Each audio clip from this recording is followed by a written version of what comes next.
Waktunya bersaat teduh dengan Tuhan melalui bacaan Alkitab 1 pasal sehari dalam kitab Nabi-Nabi Besar bahagian keempat seri yang ke-27.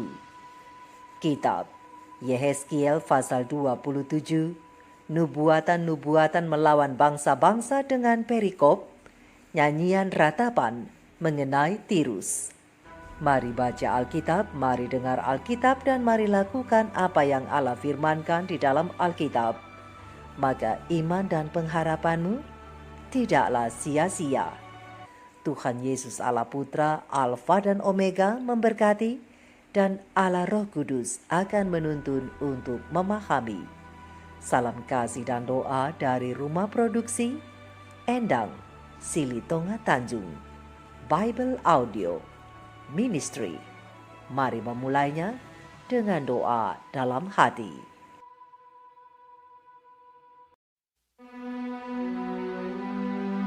Datanglah firman Tuhan kepadaku. Hai engkau anak manusia, ucapkanlah suatu ratapan mengenai Tirus, dan katakanlah kepada Tirus yang terletak di pintu masuk lautan, dan yang berdagang dengan bangsa-bangsa di banyak daerah pesisir. Beginilah firman Tuhan Allah. Hai Tirus, engkau berkata, aku kapal yang maha indah. Wilayahmu di tengah lautan, ahli bangunmu membuat keindahanmu sempurna. Seluruh badanmu mereka buat dari kayu sanobar senir.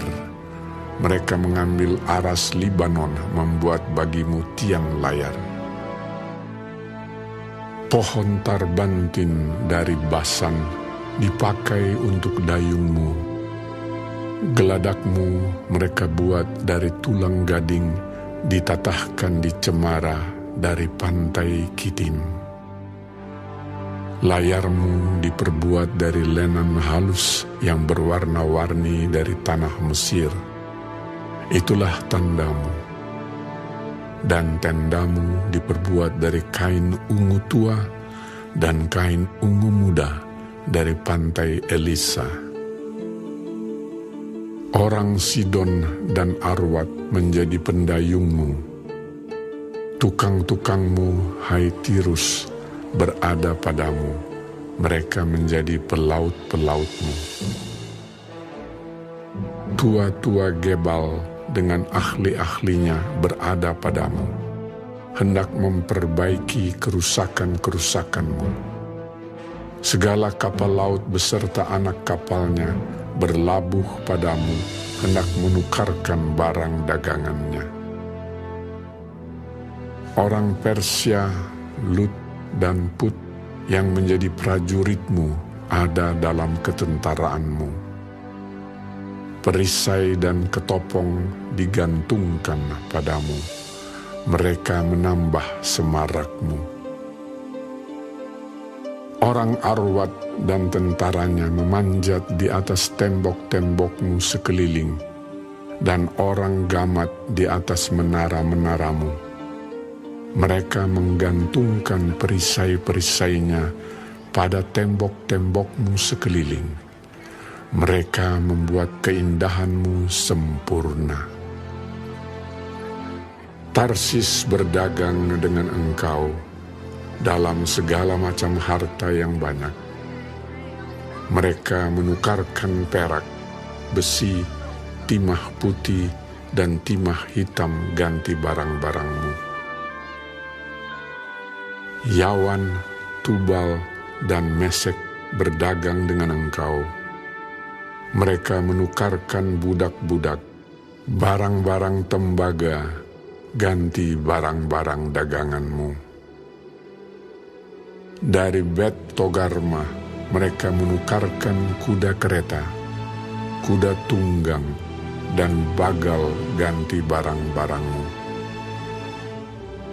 Orang Rodos berdagang dengan engkau, banyak daerah pesisir menjadi daerah pasaranmu. Mereka membawa kepadamu tulang gading dan kayu arang sebagai upeti. Edom berdagang dengan engkau karena banyaknya hasil-hasilmu.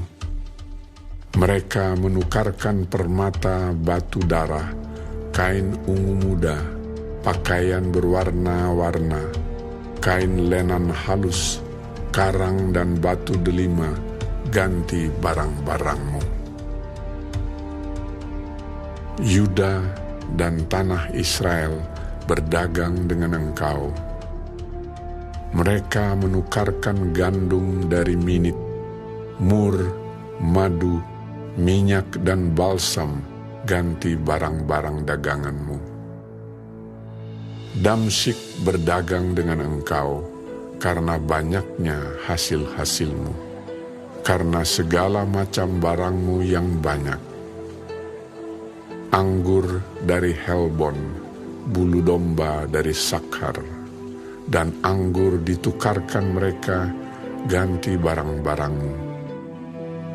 Besi yang sudah dikerjakan dari Uzal, kayu teja dan tebu ada di antara barang-barang daganganmu. Dedan berdagang dengan engkau dalam kulit pelana untuk menunggang kuda. Arab dan semua pemuka Kedar berdagang dengan engkau dalam anak domba, domba jantan, dan kambing jantan. Dalam hal-hal itulah mereka berdagang dengan engkau. Pedagang Sheba dan Raema berdagang dengan engkau. Mereka menukarkan yang terbaik dari segala rempah-rempah dan segala batu permata yang mahal-mahal, dan emas ganti barang-barangmu. Haran, Kane, Edan, Asyur, dan Kilmat berdagang dengan engkau. Mereka berdagang di pasar-pasarmu dalam jubah-jubah yang maha indah, kain ungu tua, pakaian berwarna-warni, permadani yang beraneka warna, dan tali berpilin yang teguh. Kapal-kapal Tarsis membawa barang-barang dagangan ini bagimu. Penuh dengan muatan berat engkau di tengah lautan. Kelautan luas pendayungmu membawa engkau, tetapi badai timur melandamu di tengah lautan. Hartamu, barangmu, daganganmu, anak kapalmu, dan pelaut-pelautmu, tukang-tukangmu, dan pedagang-pedagangmu, dengan semua prajurit-prajuritmu yang ada padamu. Ya, bersama seluruh penumpang-penumpangmu, terbenam dalam lautan pada hari tenggelammu. Mendengar teriakan pelautmu, gemetarlah tanah daratan. Mereka turun dari kapalnya, yang mengayun dayung semua. Anak kapal, pelaut, semuanya ke daratan, lari mereka. Ratapan kuat, teriakan pahit diperdengarkan terhadapmu. Taruh abu di atas kepala, berguling-guling dalam debu. Mereka menggundul diri demi engkau dan melilitkan kain kabung. Mereka menangis, jiwa merana karena engkau, suatu ratapan yang pahit. Dalam ratap karena engkau, mereka mengucapkan, menangiskan ratapan. Siapa seperti Tirus yang sudah dimusnahkan di tengah lautan? Sesudah barangmu datang dari laut, engkau mengenyangkan banyak bangsa-bangsa. Dengan banyaknya hartamu, daganganmu, engkau memperkaya raja-raja dunia. Sekarang engkau dirusak dan dilenyapkan dari permukaan laut dan tenggelam di dasar lautan. daganganmu dan seluruh penumpangmu tenggelam dengan engkau. Orang pesisir kaget semua melihatmu. Raja-rajanya menggigil, mukanya berkerut. Pedagang bangsa-bangsa bersuit-suit terhadapmu. Akhir hidupmu mendahsyatkan dan lenyap selamanya engkau.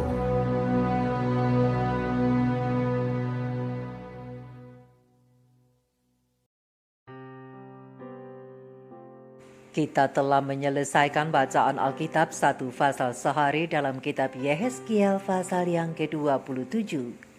Sedikit perenungan melalui pasal ini tentang belajar dari nyanyian ratapan mengenai Tirus berdasarkan ayat panduan perenungan.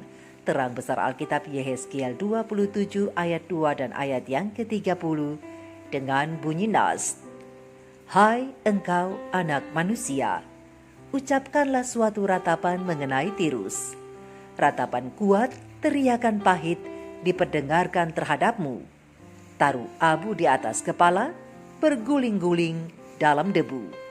Sahabat-sahabat firman, sahabat surgawi yang dikasihi oleh Tuhan di mana saja Anda berada. Kembali tentang kota Tirus. Kota Tirus yang merupakan kota pelabuhan perdagangan yang sangat berpengaruh pada zaman itu. Bahkan kota ini termasuk salah satu kota yang kaya raya. Tidaklah heran jika Tirus dikatakan sebagai kota terindah yang mengapung di tengah laut, berdasarkan ayat yang pertama sampai ayat yang ke-9 Yehezkiel 27. Tetapi meskipun Tirus merupakan kota yang indah, makmur, kuat dan menjadi kebanggaan menurut standar manusia, namun bagi Tuhan Allah, semuanya itu dapat dimusnahkan dalam sekejap, dan yang tinggal hanyalah padang gundul. Kota Tirus telah lenyap dari permukaan laut dan tenggelam di dasar lautan, berdasarkan ayat yang ke-33 sampai ayat yang ke-35. Ya, 250 tahun kemudian setelah Nebukadnezar Raja Babel, maka datanglah Alexander Agung atau Alexander the Great dengan tentaranya yang tak terkalahkan. Mereka menyapu bersih ke arah selatan dalam rangka penyerbuan ke arah Mesir pada tahun 332 sebelum Masehi. Dan Alexander meminta supaya kota Tirus kepulauan itu menyerah, tapi penguasa dan penduduk kota Tirus menolak. Lalu Alexander memerintahkan tentaranya untuk mengambil puing-puing dari kota lama Tirus yang dihancurkan oleh Babel, lalu membuat jalan dengan puing-puing itu 792 meter atau 2.600 feet panjangnya dan 274 meter atau 900 feet lebarnya. Begitu banyaknya kebutuhan bahan puing untuk membuat jalan, sampai debu kota pun disapu dan dibuang ke laut. Alexander kemudian memimpin bala tentaranya untuk melintasi jalan buatannya itu dan menaklukkan Tirus. Separuh kota itu terbakar dan hampir kosong penghuninya. Maka 22 poin dalam nubuatan Allah tentang kota Tirus akhirnya terpenuhi. Seperti yang dikatakan oleh Nabi Yehezkiel 1900 tahun lalu sebelum Alexander Agung dari Yunani itu datang menggenapi keseluruhan nubuatan ini. Sahabat-sahabat firman, sahabat surgawi, oleh melihat begitu dahsyatnya kuasa Tuhan Allah dalam keadilan penghukumannya, semua orang dan semua bangsa akan menjadi gemetar. Mereka menangisi sambil meratap. Bahkan ada teriakan pahit dan jiwa yang merana dalam suasana berkabung itu. Oh, siapakah yang tahan menghadapi murka Allah? Siapakah yang dapat menghindarkan diri dari penghukuman Tuhan? Adakah manusia mampu untuk menyelamatkan dirinya sendiri dari murka Tuhan? Manusia seharusnya sadar bahwa segala sesuatu dalam dunia ini yang menjadi kebanggaan dan berhala diri mereka melebihi cintanya kepada Allah, maka semuanya itu akan menjadi kesia-siaan. Ingat, mengumpulkan harta di dunia ini tidaklah salah, namun jangan sampai itu menjadi hal yang lebih utama, apalagi sampai melahirkan kesombongan. Lebih baik kita mengumpulkan harta di sorga supaya kita dapat memperoleh hidup yang kekal itu. Dan yang utama dan yang terutama yang perlu kita perhatikan dan renungkan dari semuanya adalah jadikanlah Tuhan Allah sebagai sumber kebanggaan dan kemuliaanmu, dan bukan kepada diri serta ilah-ilah dunia, karena dari Dialah semua berkat-berkat dunia ini kita dapat nikmati. Untuk itu pena ilham ilahi roh nubuat manuskrip and letter 139 volume 13 tahun 1898 alinea yang ke-25 dan manuskrip and letter 39 volume 13 tahun 1898 alinea ke-30 mengatakan dan menasihati kita.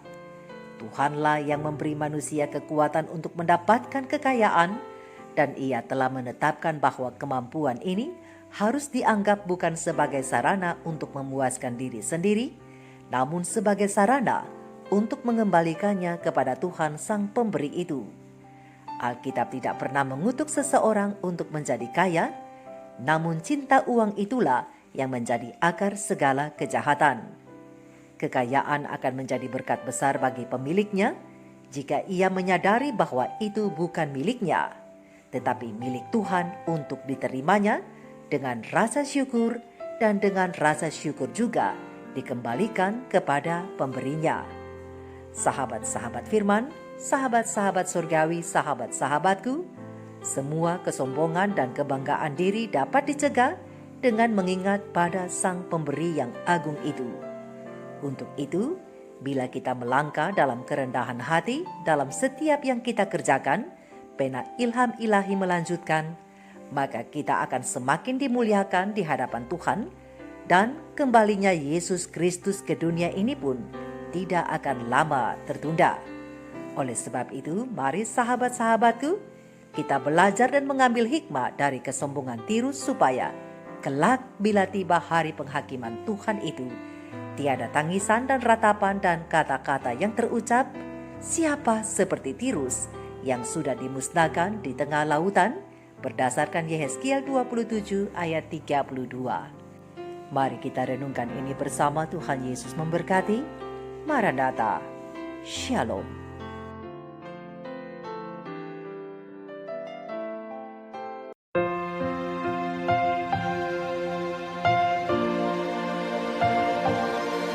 Engkau Tuhan yang setia,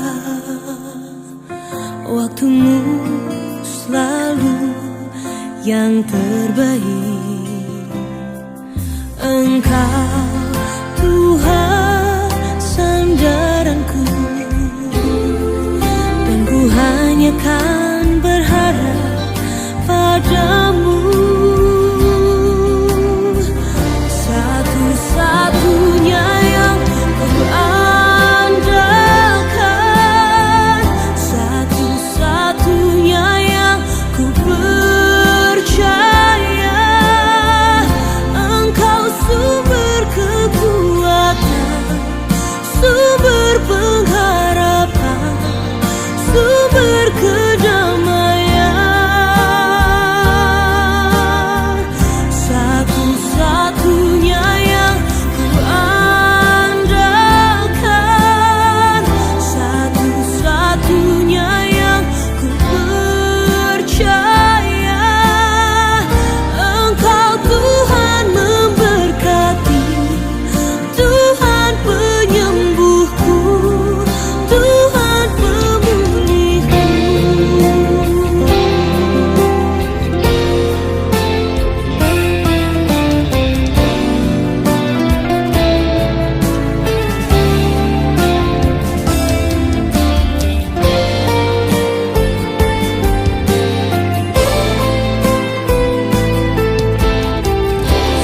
Satu-satunya yang ku andalkan,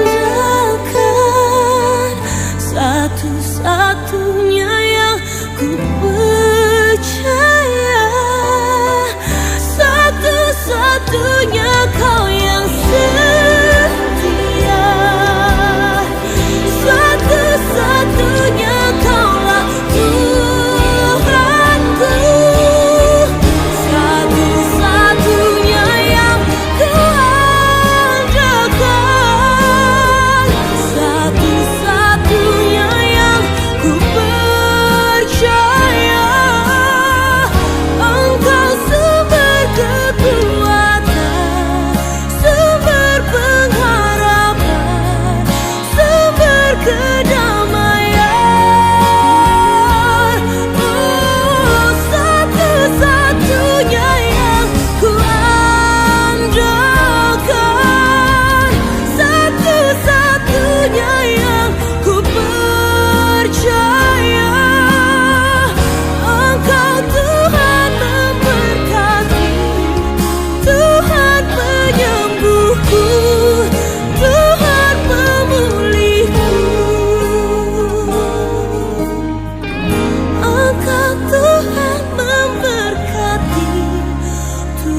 menyembah